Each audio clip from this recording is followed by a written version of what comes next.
Hey guys, Mixed Media Girl here. So I got this really cute sunflower tray mold, and it's not very large. It's about 10 inches across, but it is great for making either a small tray or a medium-sized bowl, which is what I'm making here. I'm starting off by brushing the center of the mold with some polycolor gold mica powder, and there's nothing in the mold yet, so just brushing it directly onto the mold. I'm using Mixed Media Girl Artist Resin, and I will be doing this as a dirty pour, meaning I'm pouring all of my colors into a cup first and then pouring it into the project.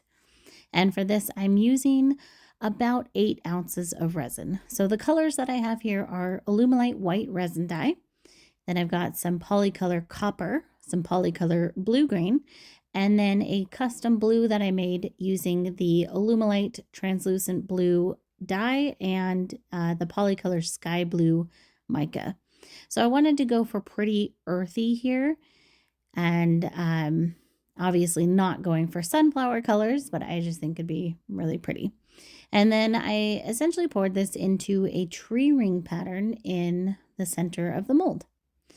Now, keep in mind that resin moves a lot as it cures.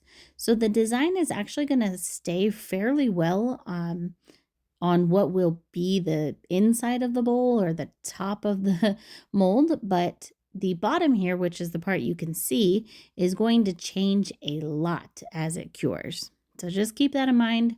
Don't get married to this design. And I used some 91% isopropyl alcohol to remove the air bubbles. You can use a heat gun if you'd like. Do not use a torch, you'll ruin your mold. So I let it sit for about 6 hours, and that's going to vary depending on the temperature of your workspace and the resin you're using. And you can see how much it changed there. So if you're doing this as a bowl, you want to wait until it is not sticky or tacky, but it should be very flexible, and you may have to play around with the time on it. Then I've got a plastic bowl here, and I am sorry, I honestly do not know the size of it. I got it from a Dollar General, and just grab various plastic bowls and stick your mold in there and see if it fits well. So this is one that I've used with another medium-sized mold that I had. So I was pretty sure it would work very well, and it did. Now, because there's no ripples or anything, it fits pretty snugly into here. It wasn't quite as easy to get it out, and I'm not too worried if I need to break the bowl, I need to break the bowl.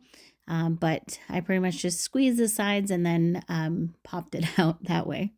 And here is how it looks. I think this is just gorgeous. I am so in love with it. So I hope you guys enjoyed this. And thank you so much for watching. I will see you all next time.